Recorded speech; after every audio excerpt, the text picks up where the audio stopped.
Queridas irmãs, caros irmãos, é com grande alegria que vamos realizar a atividade de hoje com o tema Lindos Casos de Eurípides Barçanufo.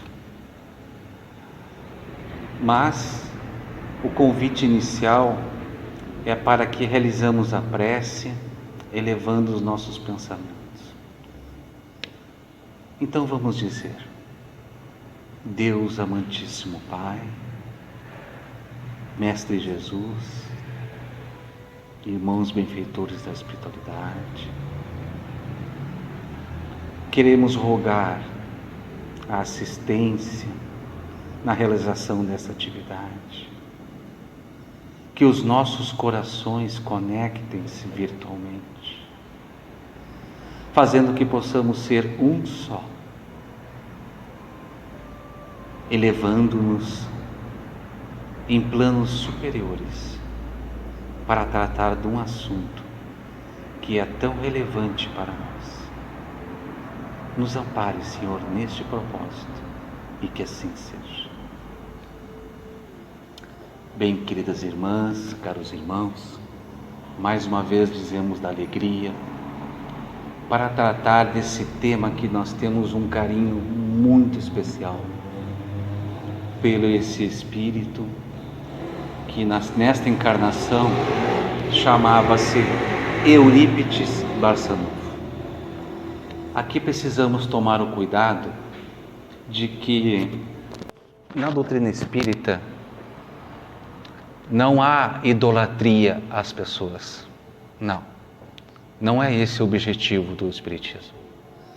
Mas aqui nós estamos a retratar um dos personagens da doutrina espírita que nos servem de estímulo, que nos servem de certa forma como elementos indicativos de que nós também possamos fazer o que eles fizeram. E hoje destacamos esta pessoa, Eurípides Barçanufo. Ele nasceu em 1º de maio de 1880 e desencarnou em 1º de novembro de 1918. Seu pai, Hermógenes Ernesto de Araújo, conhecido como seu Mojico, e a sua mãe, Jerônima Pereira de Almeida, conhecida como Dona Neca. Este casal tiveram 15 filhos e Eurípides era o terceiro da prole. Desde muito jovem, esse filho, ele se destaca dos demais irmãos porque ele gostava muito de estudar, gostava muito de ler. Mas a família de Eurípides era uma família simples, que residia no interior de Minas Gerais, mais especificamente no Triângulo Mineiro, numa região afastada, em uma área rural. Isto, como nós já vimos, lá nos séculos XVIII, lá no final do século XVIII para início do XIX, do 1880, quando ele reencarna. Mas isso não impedia dele adquirir as obras e lê-las. Mas nós dissemos que ele era família pobre. E como é que ele conseguia dinheiro? Aí já começa a história desse espírito desde jovem. Na cidade de Sacramento, que era o local onde estava situada a área rural onde vivia a família, havia um determinado local que se chamava Estação Cipó, onde as pessoas que viajavam de cavalo na época paravam naquela estação e deixavam ali o cavalo. E Eurípides, menino, era o cuidador dos cavalos. E as pessoas chegavam cansadas, empoeiradas da estrada, e então Eurípides, menino, se prontificava, oferecia os serviços para aqueles homens e mulheres que ali chegavam, para cuidar dos seus cavalos, dar água para eles e dar comida. E eles aceitavam, e no final, geralmente, as pessoas lhe davam uma quantidade de valor em espécie, em moeda, como retribuição. Com este dinheiro, ele já retornava para casa todos os dias, na fazenda da família, que era 14 quilômetros de distância da cidade de Sacramento. E lá entregava para a dona Neca, a mãe dele, todo o dinheiro adquirido do dia do seu labor de cuidador de cavalos. A dona Neca pegava aquele dinheiro e utilizava para comprar os alimentos para a família, porque eles eram muito pobres. Mas ela sempre reservava uma moeda para o filho dela. Era mãe. E ele ia juntando esses valores. E quando atingia a quantidade necessária, ele adquiria um livro. Quando eu escuto, quando eu tomei conhecimento dessa história, às vezes eu fico olhando para os nossos meninos e meninas que estão a cuidar os carros na rua, se aquele ali não é um espírito de Eurípides Barçanufo.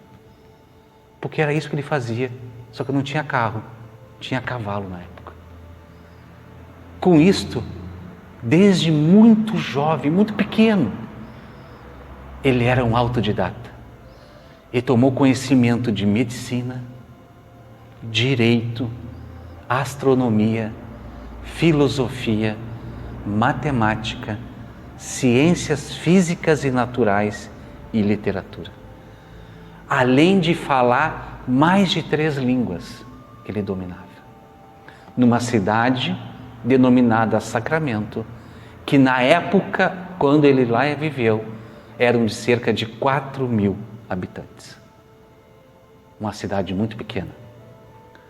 Mas Eurípides, com 22 anos, ele é professor e diretor do Liceu Sacramentano.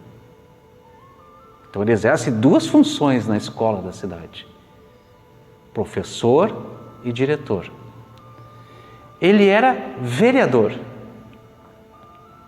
E como vereador, é interessante a conduta dele.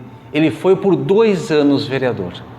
Ele trouxe para Sacramento avanços que até hoje a comunidade lá agradece.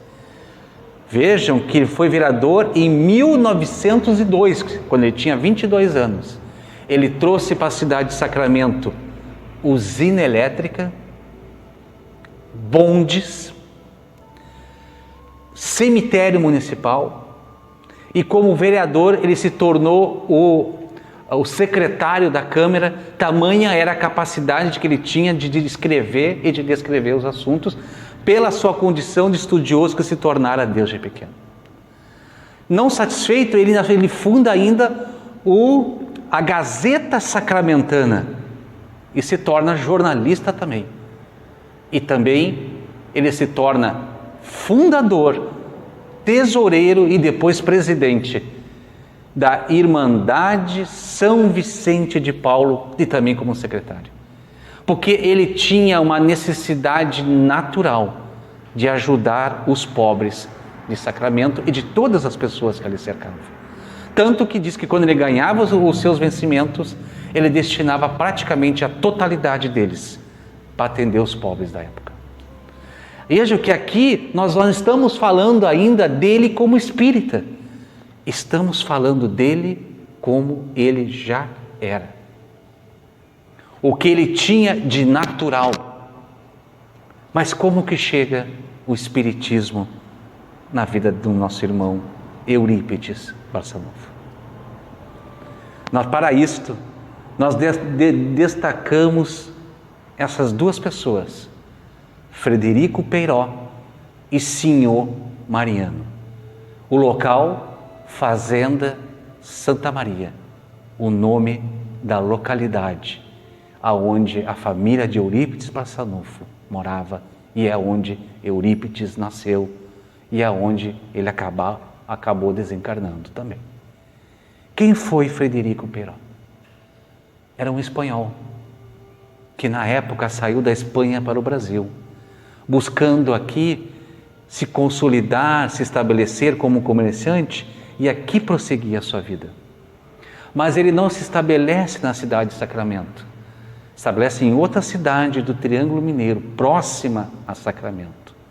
E quando ele chega lá, ele é convidado a participar de uma reunião numa casa espírita. Frederico Peiró, os seus biógrafos, os estudiosos, definem como um homem materialista e ateu.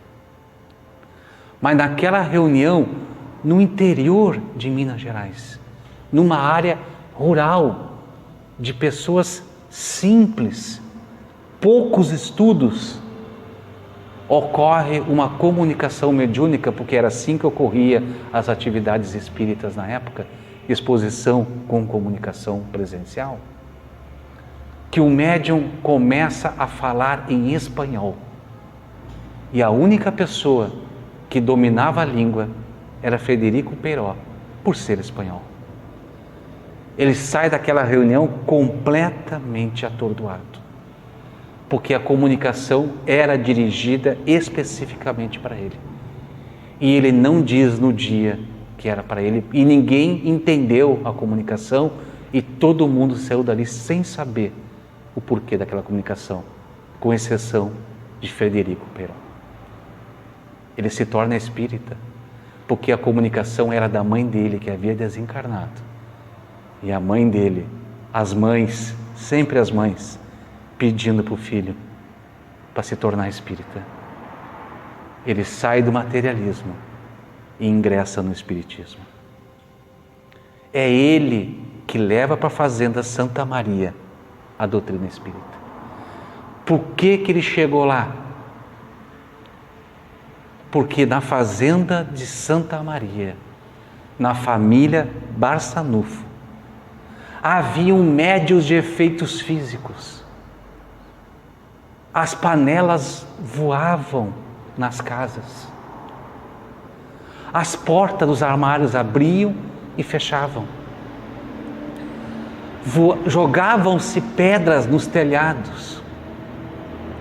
Havia toda espécie de fenômeno físico mediúnico. E eles já haviam chamado todo mundo, porque a família toda era católica, inclusive Eurípides, porque ele também era coroinha da igreja. Ele era coroinha da igreja e acompanhava a missa. Porque o Eurípides falava latim e escrevia latim, porque as missas na época eram realizadas em latim pelo padre, porque assim era a tradição religiosa da época, e de costas para o público. Então ninguém entendia nada, com exceção de Eurípides. Porque ele, como coroinha, ele estava lá no altar, sentado e anotando o que o padre falava em latim, porque ele compreendia latim. E depois ele ia debater com o padre os ensinamentos, o que ele adorava profundamente. Tanto que o padre, que se torna um amigo dele, acaba lhe dando o que era proibido pela Igreja Católica na época, um exemplar do Evangelho, da Bíblia, na linguagem católica, para que ele pudesse estudar, porque só quem poderia deter esta obra eram os padres. E detalhe, a Bíblia era escrita em latim, mas para Eurípides isso não era problema. O senhor Mariano também era católico. Eles não tinham mais o que fazer, então eles chamaram o Frederico Peiró. Ele foi lá. Quando chegou lá, identificou imediatamente que se tratava de mediunidade de efeitos físicos. E sentou com o senhor Mariano, que era o tio de Eurípides. A diferença entre ambos eram de 5 anos. O senhor Mariano era 5 anos mais velho que Eurípides. E eles começam então, Frederico Peiró e senhor Mariano, a estudar a doutrina espírita. O senhor Mariano passa a ser aquele elemento de conexão da doutrina espírita com a família Barçanufo. Ali surge então a sociedade espírita, naturalmente, os estudos, as exposições doutrinárias, e os fenômenos físicos vão cessando, porque as pessoas vão educando a mediunidade e compreendendo através dos estudos. Mas aquilo incomodava Eurípides, porque naquela época Eurípides como vocês já viram, ele tinha 5 responsabilidades, ele vivia em sacramento. Mas ele era católico. Ele não admitia a questão do espiritismo. Não admitia. E ele, quando ia para a fazenda em Santa Maria, ele pedia para a mãe dele, para a dona Neca: mãe, bota o meu colchão no quarto do meu tio Mariano. Eu quero convencê-lo para que ele abandone o espiritismo. Sabe quanto tempo durou esses debates, esses diálogos entre os dois? 4 anos. Até que numa noite, ambos avançaram até mais tarde, à luz de vela, e o Mariano disse para ele, porque eles eram profundos amigos: Eurípides, eu não tenho mais como argumentar contigo. Não tenho mais. Já se esgotou, porque eu sou um homem do campo. Tu é um homem estudado. Eu não tenho mais argumentos para ti. Mas eu tenho uma obra que eu vou te alcançar. Tu leia e tire as tuas próprias conclusões. A obra era Depois da Morte, de Leon Denis. Espírita, cientista e filósofo. Conta o senhor Mariano que Eurípides ficou a noite inteira lendo a obra. A vela. Mariano acordava, dormia, e Eurípides estava sentado lendo a obra. De manhã, quando amanheceu o dia, Mariano perguntou para Eurípides o que ele havia achado. E Eurípides havia dito para ele que ele tinha muito a pensar.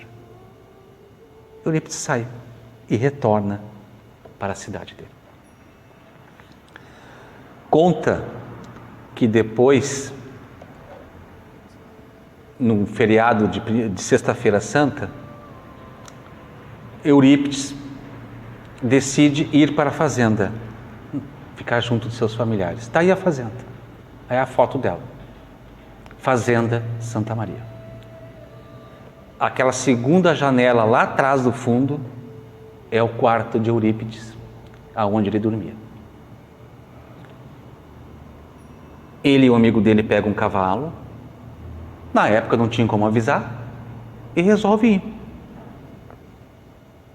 Só que naquele dia era o dia das atividades e estudos da doutrina espírita na Fazenda Santa Maria.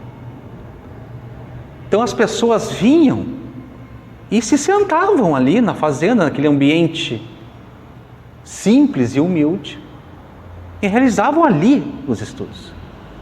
E cada um vinha com a sua cadeira e sentava.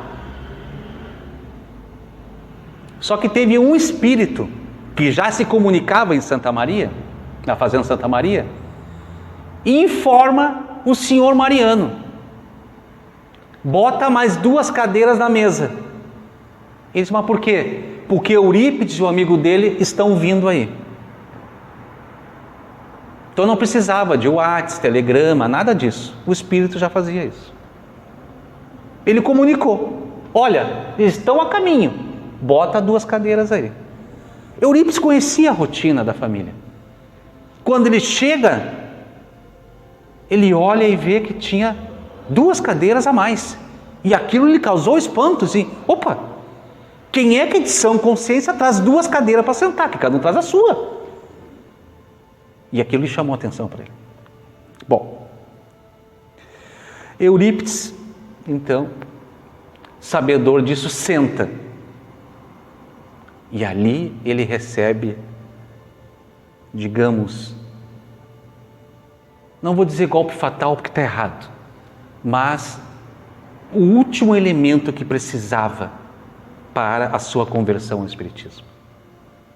Porque ele já estava com a questão do livro Depois da Morte na cabeça dele. Ele tinha 2 grandes problemas na vida dele, que ele mesmo dizia isto, que era curar a mãe dele, porque a mãe dele, só em pensar que ele iria sair para algum outro lugar, ela já desmaiava. E o segundo grande problema dele era entender o Sermão da Montanha das Bem-aventuranças, que nenhum padre, que nenhuma obra católica lhe era suficiente esclarecedora para isso. Esses eram os grandes problemas dele, a cura da mãe dele e entender o Sermão da Montanha.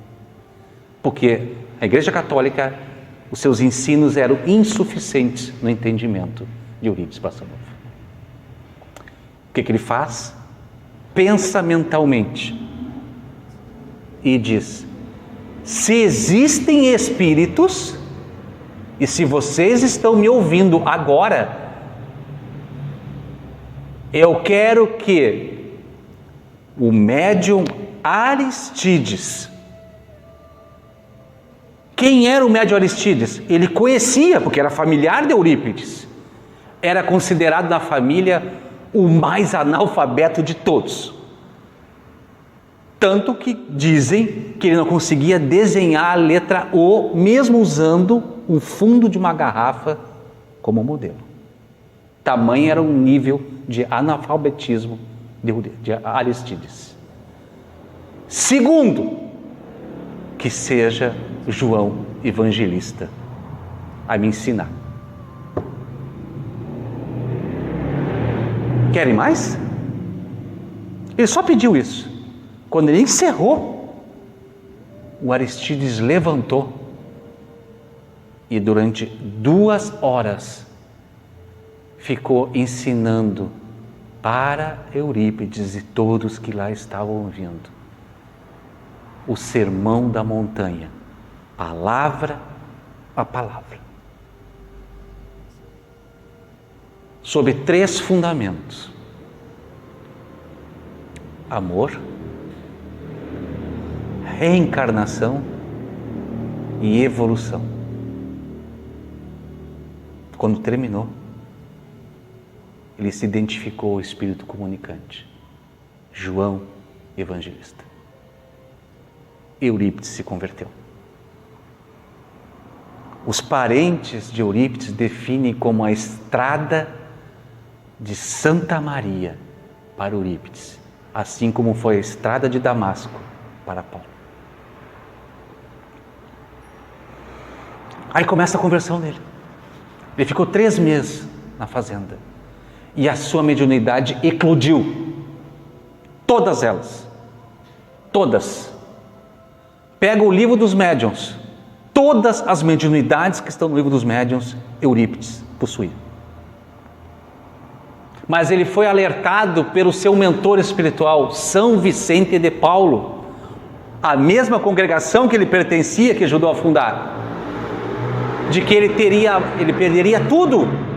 Todos iriam virar as costas para ele na cidade. E aconteceu. Ele quebrou. O colégio quebrou, tudo quebrou. E um dia ele estava sentado na sala, chorando porque não tinha nenhum aluno, nenhum professor, não tinha mais nada.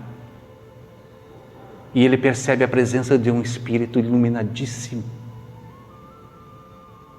Mas o estado emocional dele era tal, ele já conhecia a doutrina espírita nessa altura, ele dizia: isso é mistificação, porque eu não estou preparado para esse espírito. Ele refutou.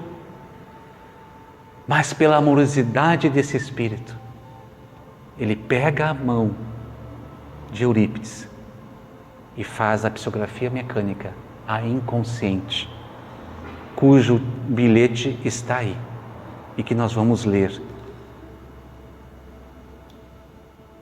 Não feche as portas da escola. Apague da tabuleta a denominação Liceu Sacramentano, que é um resquício do orgulho humano. Em substituição, coloque o nome Colégio Allan Kardec. Ensine o Evangelho de meu filho às quartas-feiras e institua um curso de astronomia. Acobertarei o Colégio Allan Kardec sob o manto do meu amor, Maria, serva do Senhor.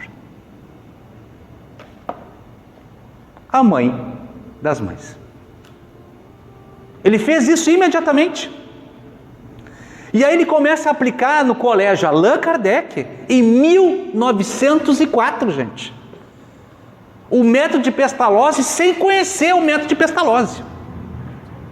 Ele troca a palmatória e os prêmios, que essa era a didática utilizada à época, pela pedagogia do amor. Ele institui a astronomia e nas quartas-feiras o estudo do Espiritismo.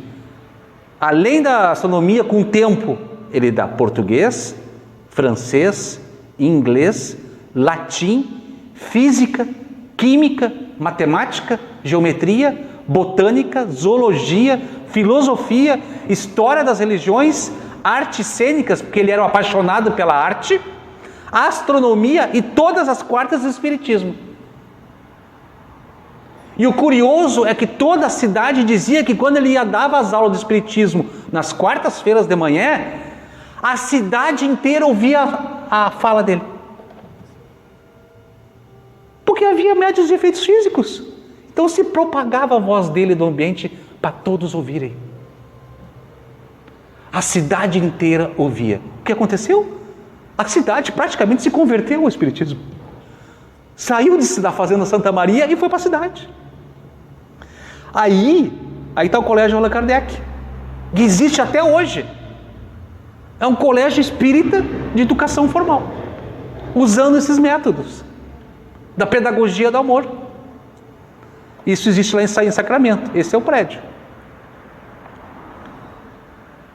Mas quais são os fenômenos que nós gostaríamos de destacar dentro do tempo que nós dispomos? Calos.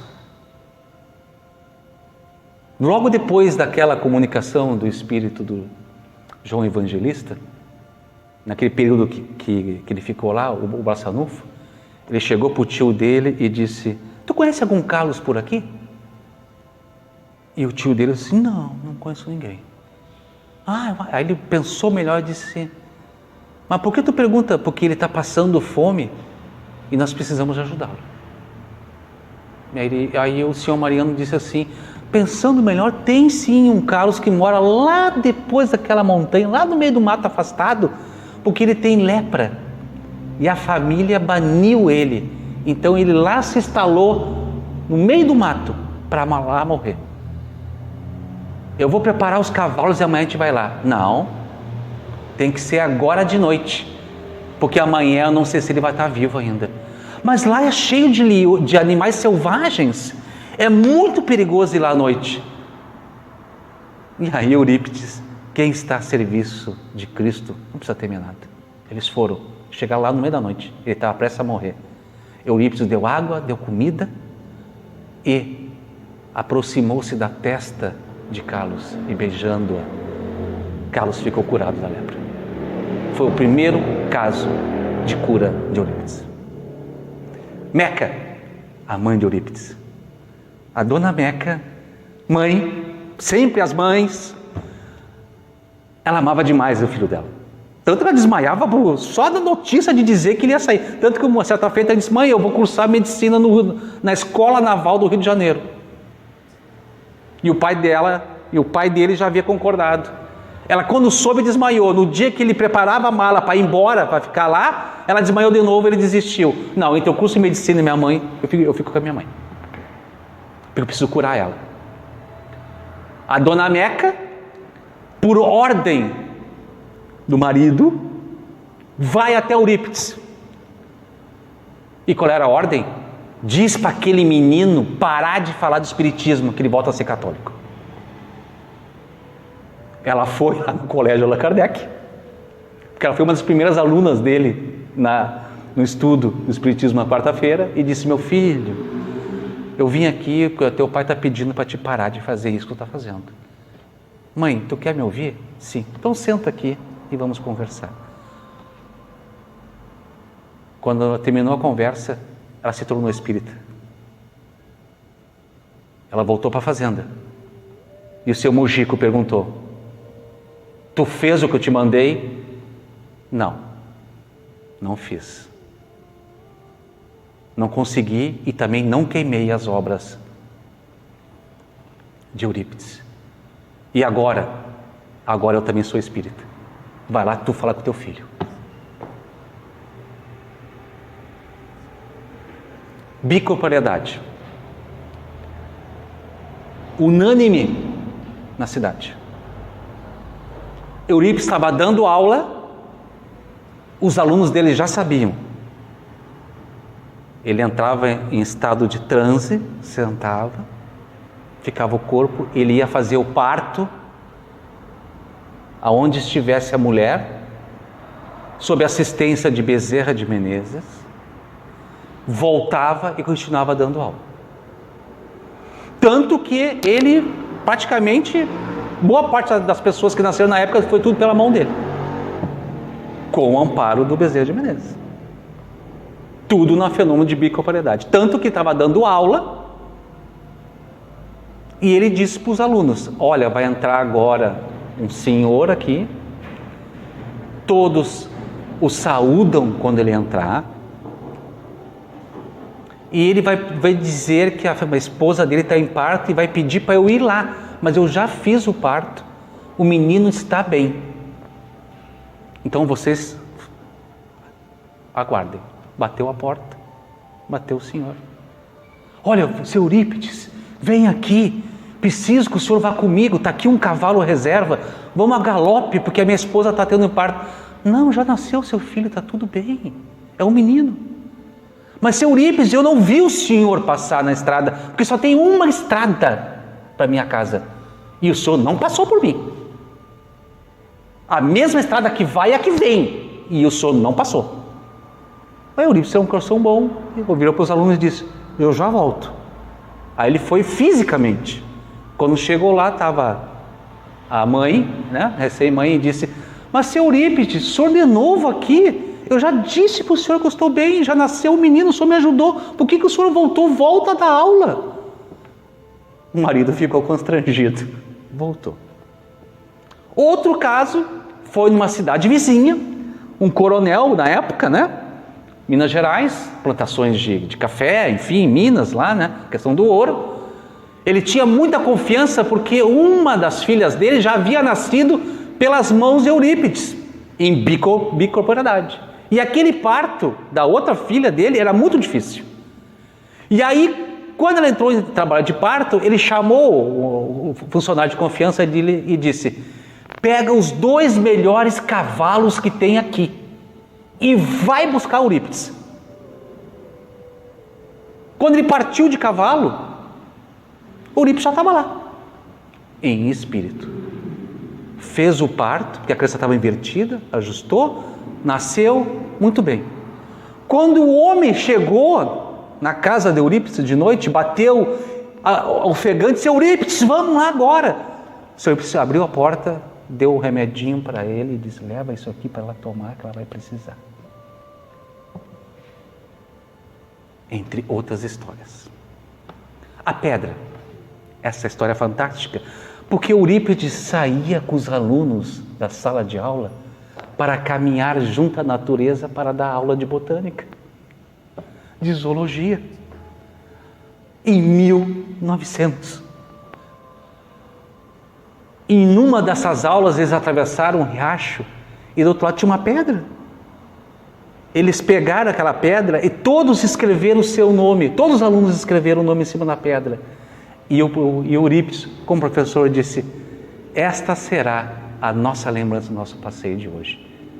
E jogaram de volta a pedra na água.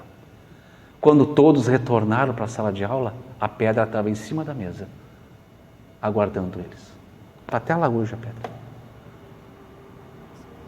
Debate. Tinha um padre, Feliciano Lage,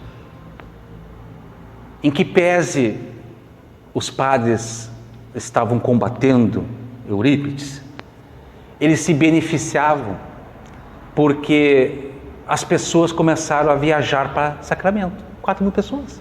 Não tinha hotel, não tinha nada. O que eles fizeram? Construíram casas para alugar para que as pessoas iam visitar Eurípides.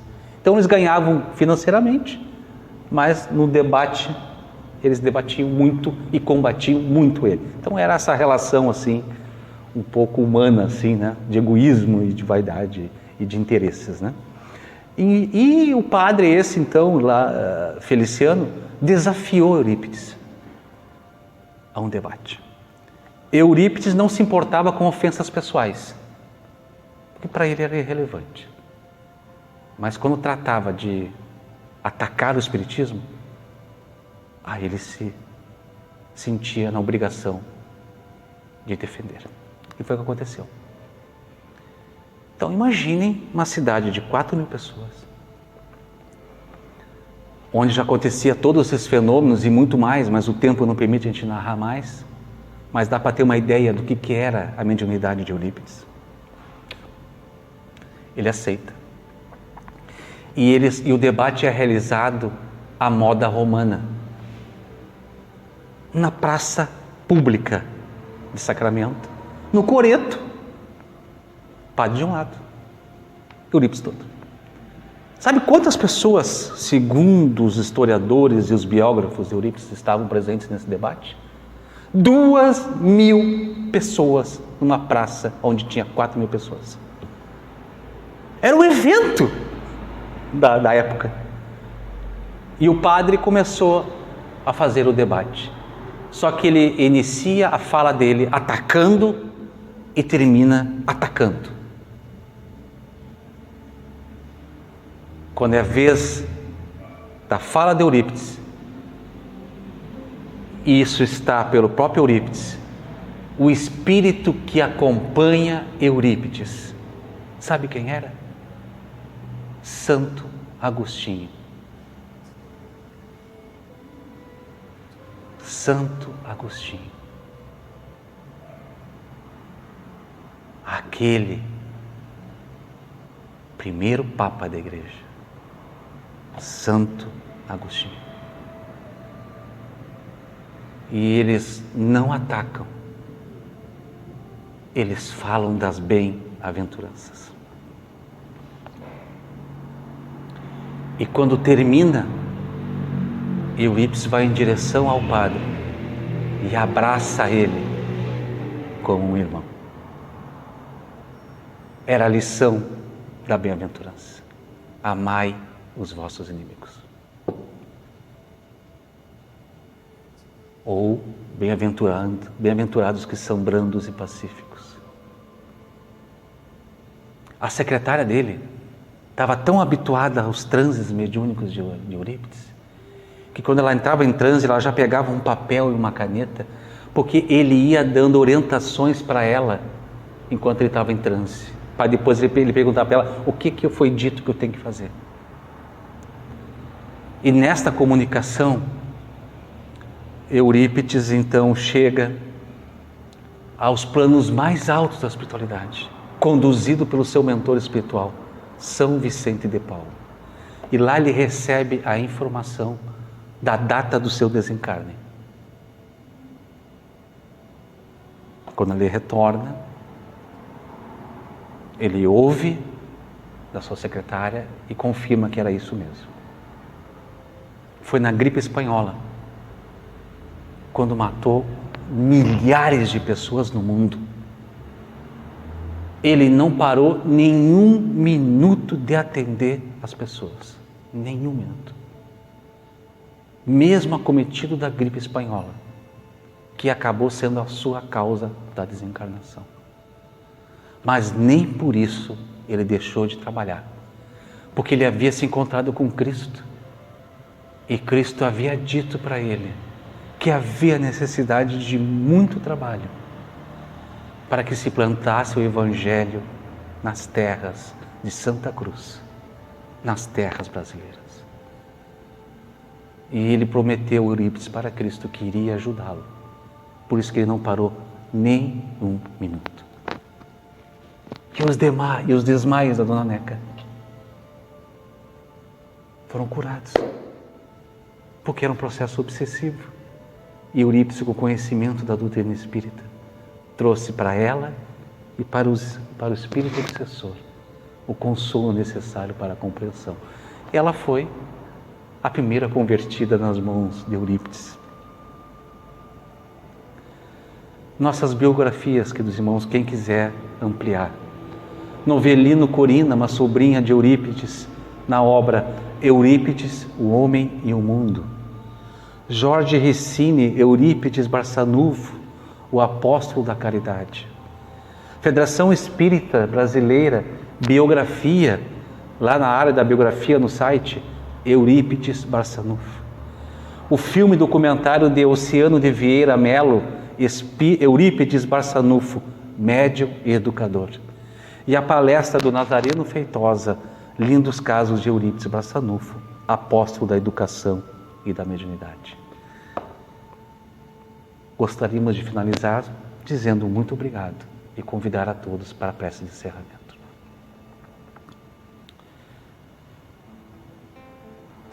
Deus amado Pai, Mestre Jesus, Espíritos amigos e benfeitores, agora com o coração repleto de tanta alegria, de tanto amor, nos resta dizer muito obrigado, Senhor, por nos encaminhar esses espíritos tão abnegados, que nos ensinam as Tuas lições, que vivem as Tuas lições, para que nós também possamos vivê-las e ensiná-las. É a Tua pedagogia, Senhor, a pedagogia divina. Hoje nós compreendemos e hoje nós Te pedimos, nos dê a oportunidade de também vivê-la. Muito obrigado, Senhor, e que assim seja.